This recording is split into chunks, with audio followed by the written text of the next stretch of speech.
Hello, students. So, we are going to start with our new chapter from It So Happened, named How the Camel Got His Hump. Chapter is divided into the parts, and we are going to begin with the first part. So, 3 points given over here. The world had just begun, and the animals were working for humans. तो ये chapter तब की बात है जब हम animals से हम अपना काम करवाते थे. एनिमल्स ने ह्यूमंस के लिए जब अपना काम करना शुरू किया था. There was one lazy animal that did nothing and said nothing but hum. तो यहाँ पे एक जानवर होता है. ऑफ कोर्स आपको पिक्चर देख के पता चल ही गया होगा कि I am talking about this camel sitting over here in the picture. और सारे एनिमल्स कुछ ना कुछ काम करते थे ह्यूमंस के लिए, लेकिन एक लेजी एनिमल था जो ये कैमल था. वो किसी के लिए कुछ काम करना नहीं चाहता था. Even the clever Djinn was at his wits end. अब जो क्लेवर जीन मतलब कहते हैं ना कि घर में जैसे हमारे एल्डर्स होते हैं वो हमें हेल्प करते हैं, वैसे वहाँ पे भी एक जिन था, उसकी भी नाक पे दम रख करके रखा था ये कैमल ने. So let's begin this chapter. This chapter is quite interesting और अच्छा भी है. You will enjoy. So let's begin. In the beginning, when the world was new and the animals were just beginning to work for man, there was a camel and he lived in the middle of a howling desert. तो यहाँ पे दिखाया गया है कि जब नया नया वर्ल्ड शुरू हुआ था तो एनिमल्स ने जस्ट मैन के लिए काम करना शुरू किया था. वहाँ पे एक कैमल था जो बहुत ही लेजी था और कहाँ रहता था? हाउलिंग डेजर्ट में. Because he didn't want to work. Howling desert का मीनिंग दिया गया है, मैंने नीचे लिखा हुआ है, यहाँ पे आप देख सकते हैं. A large sandy region where howling sound may be heard. He ate sticks and thorns and prickles. मतलब वो झाड़ वखरे और कांटों के अलावा कुछ खाता नहीं था. And when anybody spoke to him he just said हाँ. मतलब जैसे कहते हैं ना हम हाँ या ना में ही आवाज दे देते, वैसे ये कैमल था, बस just humph and no more. Presently the horse came to him on Monday morning with a saddle on his back. Saddle मैं आपको दिखाऊंगी. You can see this is a saddle. You can sit on the horse back and you can see this is a saddle. I hope you got the picture. So, and said, Camel, oh camel, come out and trot like the rest of us. Trot का मतलब होता है कि work like the rest of us. You need to work like us. So camel ने कहा हम, and the horse went away and told the man. तो वहाँ पे जिस मैन के लिए ये सारे एनिमल्स काम करते थे, उस मैन को जाके उस हॉर्स ने बताया कि मैंने जब उसको बोला कि चलो हमारे साथ हमारी तरह काम करो, तो उसने बोला हम. Presently the dog came to him. अब हॉर्स चला गया. First animal was a horse who made the camel. Now comes the dog. Presently the dog came to him with a stick in his mouth and said, dog ने कहा, camel, oh camel, come and fetch and carry like the rest of us. Hum, said the camel, and the dog went away and told the man. मतलब वो किसी से कुछ बात नहीं करता था, सिर्फ हम बोलता रहता था. तो पहले हॉर्स ने पूछा, उसने कुछ नहीं कहा. फिर डॉग ने पूछा कि ऐसा करो तो मेरी तरह फैच करने लगो, लेकिन फिर भी कैमल को उसमें इंटरेस्ट बिल्कुल भी नहीं था. वापस से डॉग चला गया और उस मैन को जाके बता दिया. Presently the ox came to him with the yoke on his neck. Yoke मैं आपको दिखा दूँ. This is a kind of a yoke. You can see when the bulls are in the field, when they are filling or not filling like that, when they are cultivating the land with the farmer, they use this kind of yoke to tie the two bulls together. So I hope you're clear with the image. Yoke on his neck and said, camel, oh camel, come and plow like the rest of us. तो उसने बोला कि कम हमारे साथ खेती बाड़ी कर लो. Again camel का एक ही आंसर था हम. And the ox went away and told the man. उसने वापस से जाके मैन को बता दिया. At the end of the day, the man called the horse and the dog and the ox together and said, 303, I'm very sorry for you. मतलब तीनों की मदद तो की नहीं उसने. उन्होंने हेल्प करने की कोशिश की कैमल की कि चलो कैमल को कुछ मोटिवेशन दे देते, लेकिन हमारा प्यारा कैमल किसी की सुनता ही नहीं था, सिर्फ हम किए जा रहा था. तो मैन ने भी बोला I am so sorry for you three, मैं भी आपकी मदद नहीं कर सकता. But that hump thing in the desert can't work और he would have been here by now. So I am going to leave him alone. मतलब अब वो इंसान भी इतना कंटाल गया, उसने बोल दिया कि जो हम्प थिंग है ना, वो उसको डेजर्ट में वो काम नहीं करने वाला, तो आप एक काम करो, मैं तो उसको छोड़ ही देने वाला हूँ और आपको उसका काम करना पड़ेगा।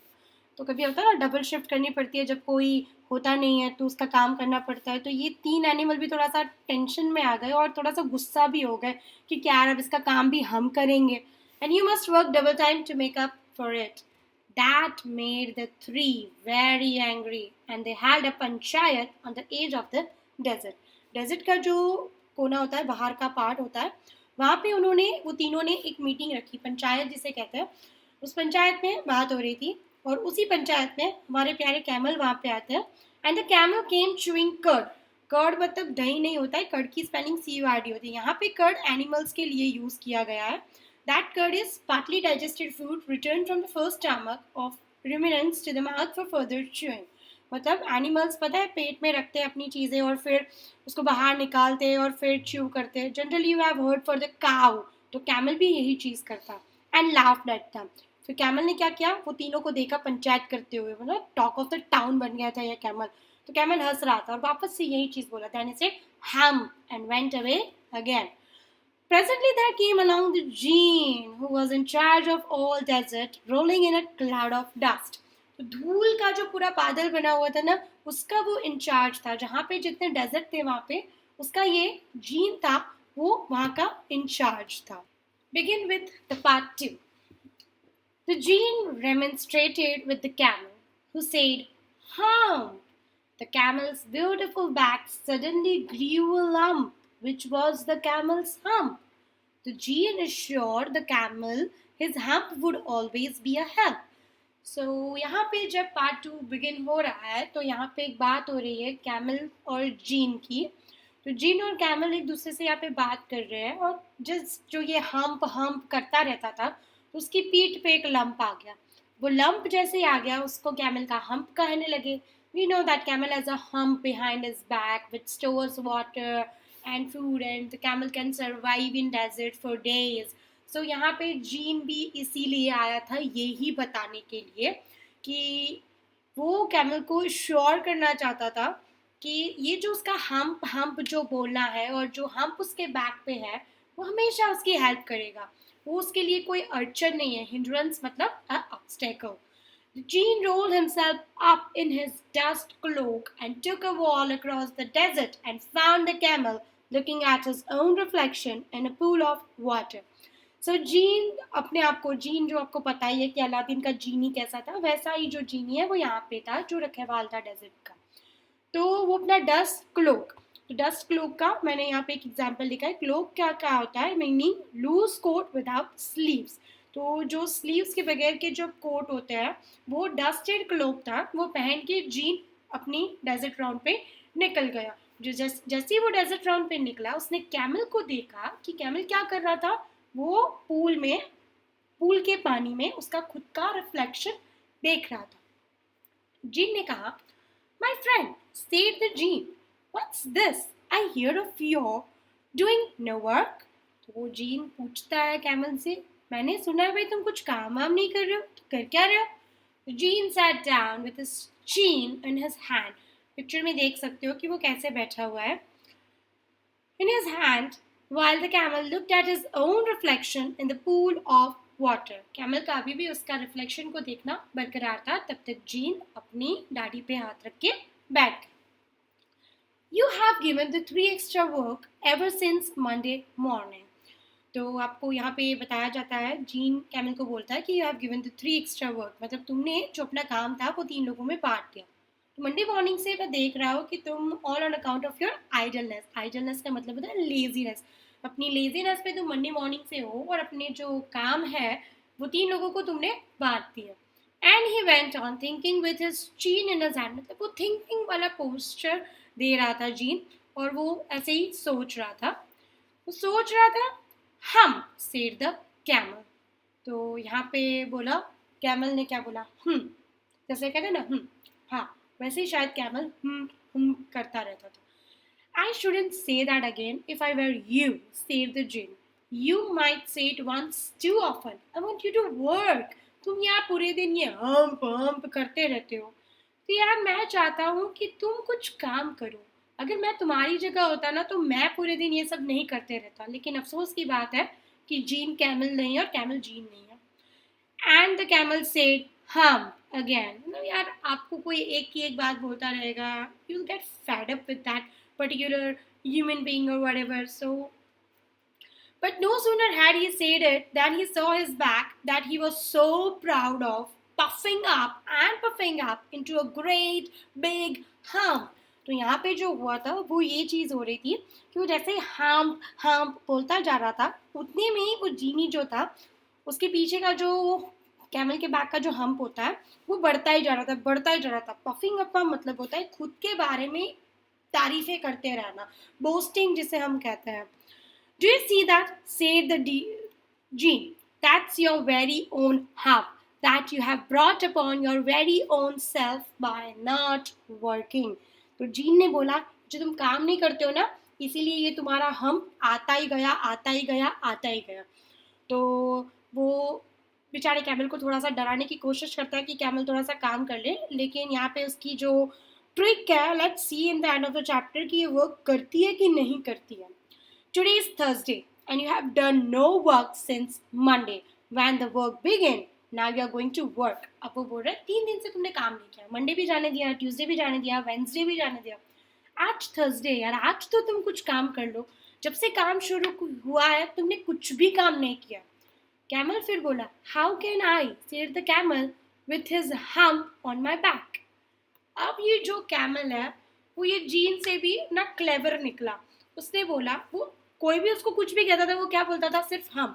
लेकिन देखो अभी जीनी ने उसको ये चीज बोली, उसने क्या बोला, how can I with this hump on my back, मेरे पीछे जो ये हम्प है उसको लेके मैं काम कैसे कर सकता हूँ। तो जीन ने कहा दैट हैज अ पर्पस, जिसे कहते हैं ना थोड़ा सा उसको मोटिवेशन दे रहा था, तुम पर्पस के साथ हो, all because you miss those 3 days, तुमने ये जो 3 दिन मिस किया है ना, तुम्हें इसीलिए ये हम्प आया है। You will be able to work now for 3 days without eating because you can leave on your hump. And don't you ever say I never did anything for you. Come out of the desert and go to the tree and behave. 3 मतलब जो horse, dog and ox थे उसकी बात हो रही है यहाँ पे। तो जीन ने बोला कि तुमने जो ये 3 दिन मिस किया है ना अपने काम के, अब तुम 3 दिन वर्क करो, Friday, Saturday and Sunday. 3 days you work and now you will be able to survive on your hump without any food or drink. ऐसा जीनी ने बोला। और जीनी ने ये भी बोला कि अब मुझे ना कभी ये मत बोलना कि मैंने तुम्हारे लिए फिर कुछ भी नहीं किया, तुम डेजर्ट से बाहर आ जाओ और वो तीनों के साथ जाओ और उनके साथ ना थोड़ा सा बिहेव करो please. And the camel went away to join the tree.